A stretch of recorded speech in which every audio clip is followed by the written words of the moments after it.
Caríssimos amigos e irmãos, que a paz do Senhor esteja com todos vocês. Uma alegria estar com todos vocês esse final de semana, pedindo ao Senhor que a palavra de Deus e a Eucaristia da qual nós estaremos participando ou estamos participando, possa nos alimentar, nos ajudar, nos levar cada vez mais a sermos discípulos missionários dessa igreja em saída, anunciando o reino de Deus com o nosso testemunho. O mês de agosto, pela tradição da Igreja do Brasil, é um mês vocacional. E cada final de semana nós contemplamos e rezamos por uma vocação. Esse primeiro final de semana é justamente dos ministérios ordenados, ou seja, os diáconos, padres e bispos. Nesse final de semana, dia 4, nós celebramos o dia de São João Maria Vianney, o cura d'Ars e, portanto, o dia do padre, o dia do pároco, a quem nós rezamos, pedindo Deus abençoe e santifique todos os nossos sacerdotes. No dia 4 de agosto é o dia do padre. E no dia 10 de agosto, dia de São Lourenço, diácono e mártir, nós comemoramos o dia do diácono, em especial dos diáconos permanentes.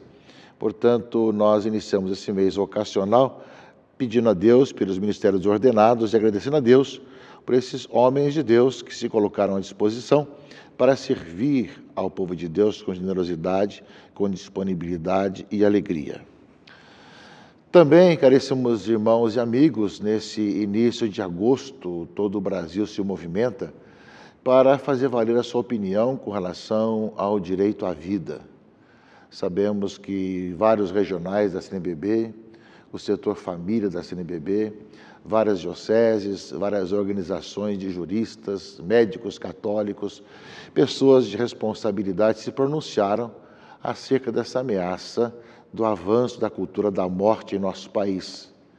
Não é inconcebível que não se respeite a nossa Constituição, que no seu artigo 5º fala sobre a inviolabilidade da vida.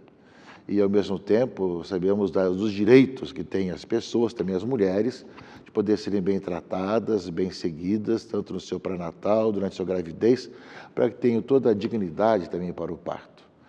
Ou seja, é dessa forma que nós iremos justamente garantir as duas vidas e não condenar ninguém à morte inocentemente. Portanto, as manifestações que estão acontecendo nesse final de semana e acontecerão esse mês todo também, é para lembrar justamente a responsabilidade, né, que existe em preservar a nossa Constituição e também a opinião do nosso povo e no meio de tantas violências e tantas culturas de morte já introduzidas em nosso país, não deixamos entrar mais essa onde se condenam crianças inocentes.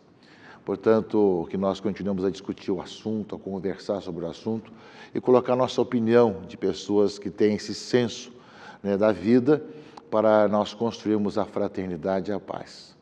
Sem fanatismos, sem violência, mas com tranquilidade e, ao mesmo tempo, sabendo daquilo que realmente conta para a nossa pátria, para a nossa vida, que é valorizar a vida em todos os seus sentidos, desde a sua concepção até a morte natural, passando pela infância, a juventude, a adolescência, na idade adulta, na velhice, e nós sabemos que tem tantas necessidades e para que a dignidade humana seja preservada.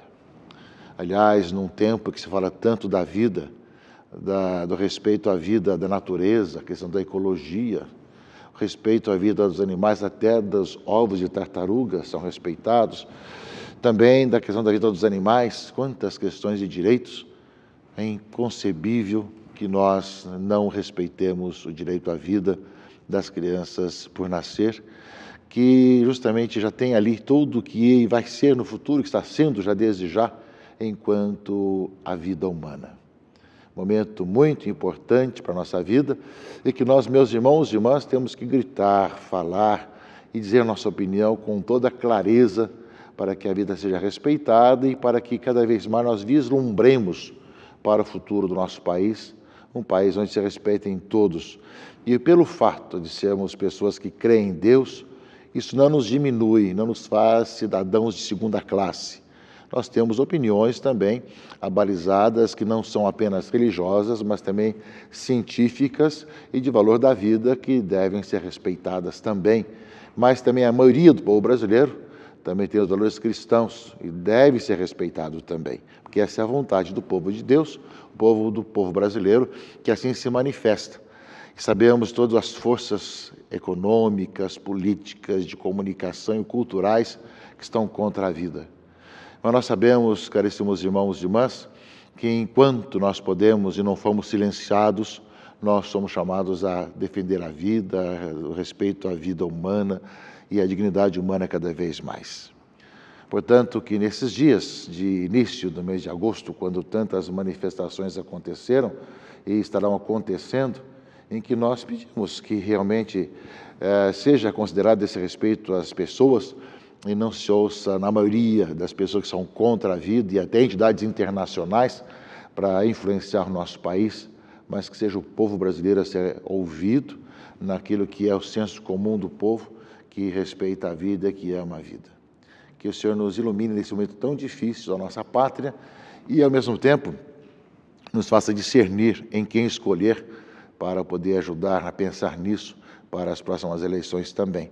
Nós somos chamados a ser livres e fazer nossas opções diante das várias situações e várias opções que existem na sociedade, com toda a liberdade, com toda a responsabilidade também. Portanto, meus irmãos e irmãs, saibamos vivenciar esse momento importante, saibamos discutir os assuntos, saibamos nos posicionar e, ao mesmo tempo, nos deixar influenciar pelo poder da mídia, nem mesmo das mídias digitais, nem mesmo do poder econômico, mas naquilo que são os valores que estão no coração, na mente de cada um de nós e no senso comum, no bom senso de cada um de nós, temos certeza que todos querem a vida e querem defendê-la cada vez mais, sem implicar em desrespeito ao outro, e principalmente o grande respeito para com a mulher, e ao mesmo tempo para que ela viva com dignidade, tenha tudo que é digno para poder viver também esses momentos importantes em que está realmente deixando gerar no seu ventre uma nova vida. Meus amigos e meus irmãos, nós estamos no 18º domingo tempo comum, nesse final de semana. Nós continuamos a ler no Evangelho o capítulo 6 de João, como nós dissemos a vocês na semana passada. Devido ao Evangelho de Marcos ser mais curto, ele não é suficiente para ser dividido durante o ano todo, por isso se insere durante um mês, pouco mais de um mês, o capítulo 6 de João, onde fala do pão da vida, que é Jesus, começando com a multiplicação dos pães. E hoje, dando um passo a mais, nesse final de semana. Ou seja, naquele tempo, diz a leitura desse domingo, a multidão viu que Jesus não estava ali, nem os seus discípulos. Então, subiram as barcas e foram à procura de Jesus em Cafarnaum. E quando o encontraram no outro lado do mar, perguntaram-lhe: Rabi, quando chegaste aqui? Jesus respondeu: em verdade, eu vos digo, estais me procurando não porque vistes sinais, mas porque comestes o pão e ficastes satisfeitos. Esforçai-vos não pelo alimento que se perde, mas pelo alimento que permanece até a vida eterna e que o Filho do Homem vos dará, pois este é quem o Pai marcou com o seu selo. Depois da multiplicação dos pães, as pessoas foram atrás de Jesus, como tinha aquela multidão. E João faz questão de salientar o que Jesus quer lembrar, que são sinais. A multiplicação dos pães, embora seja também a preocupação de Jesus com o pão de cada dia, com o alimento do povo no deserto, uma responsabilidade social nossa também, porém, é também um sinal que vai nos mostrar que Ele é o pão da vida e é aquele que as pessoas estão buscando para ter um sentido útil para a sua própria vida. Vocês me procuraram, fala aqui o Evangelho, porque foram saciados, mas porque não entender esse sinal. Tem que procurar o pão que não perece. Aí então eles perguntam, o que devemos fazer, então, para realizar as obras de Deus? A obra de Deus é que acrediteis naquele que Ele enviou. Que sinal realizas para que possamos crer em Ti? Nossos pais comeram na maná no deserto, como está na Escritura. Pão do céu, dê-lhes a comer. Portanto, a pergunta dos ouvintes de Jesus é quais são os sinais. E eles lembram um pouco o texto que nós estaremos ouvindo também no livro do Êxodo, na primeira leitura. Ou seja, quando estavam reclamando que estavam no deserto e não tinham comida, né? E lembrando que lá no Egito, na escravidão, tinham pão com fartura e também sentavam junto às panelas de carne. Então, diz o Senhor a Moisés: eis que farei chover para vós o pão do céu, e o povo sairá diariamente e recolherá a porção de cada dia, a fim de que eu ponha à prova, para ver se anda ou não na minha lei. E aí viram justamente as codornizes, e na manhã o maná. Que é isto? E comeram o pão que caiu do céu. E no Evangelho, Jesus vai dizer: não foi Moisés quem vos deu o pão que veio do céu, mas meu Pai que vos dá o verdadeiro pão do céu. Pois o pão de Deus é aquele que desce do céu e dá vida ao mundo. Portanto, Jesus, meus irmãos e irmãs, vai lembrar desse passo importante. Ele é o pão do céu, que veio do céu e dá vida ao mundo. Entrega a vida por todos nós. E continua o Evangelho: Senhor, dá-nos sempre desse pão. Queremos ter a vida. Esse é o grande sinal que Jesus desperta no coração dos seus ouvintes. Eu sou o pão da vida. Quem vem a mim não terá mais fome, e quem crê em mim nunca mais terá sede. Portanto, meus irmãos e irmãs, para aqueles que buscam o sentido da vida, é em Jesus Cristo que nós vamos encontrar. É a Ele que nós anunciamos, e por causa dEle é que nós também fazemos o bem aos outros, também nas suas necessidades alimentares, sociais, de direitos cada vez mais, como consequência do encontro com o Senhor. As duas leituras do Êxodo e do Evangelho nos ajudam a ver, meus irmãos e irmãs, que Jesus é esse elemento que os homens estão buscando. E nós concluímos com a leitura da carta aos Efésios, que nós continuamos, e que justamente dizendo que é importante, né, que nós nos despojemos do velho homem, que se corrompe sob o efeito das paixões enganadoras, e renovemos do homem novo, criado em imagem de Deus, em verdadeira justiça e santidade, viver de acordo com o Evangelho. Deixar a vida antiga de pecado e de erros, para viver segundo o Evangelho como pessoas novas. Pessoas novas que encontraram em Cristo a vida e que o seguem como discípulos e que, ao mesmo tempo, como consequência, o anunciam para os irmãos e irmãs. É encontrando em Cristo a vida e anunciando como discípulos missionários, meus irmãos e irmãs, é que nós podemos ter a certeza que esse mundo pode ser novo, pode ser renovado, quanto mais assim o anunciarmos.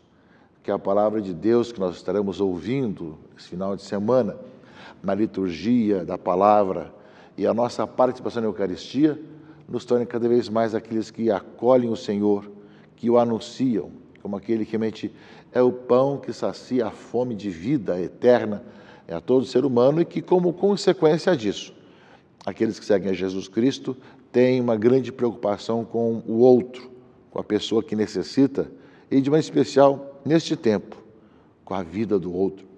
Momento crucial da nossa história, que agora nós vivemos, é consequência do Evangelho, mas é também baseado na questão dos valores humanos e também nas questões científicas pelas quais lutamos pela vida.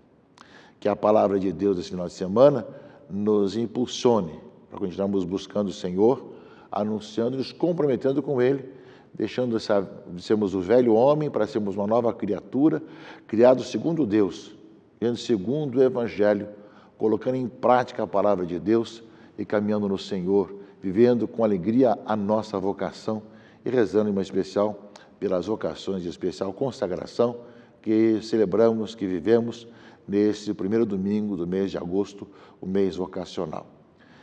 Que Deus Todo-Poderoso vos abençoe, vos proteja e guarde, em nome do Pai, e do Filho e do Espírito Santo. Amém.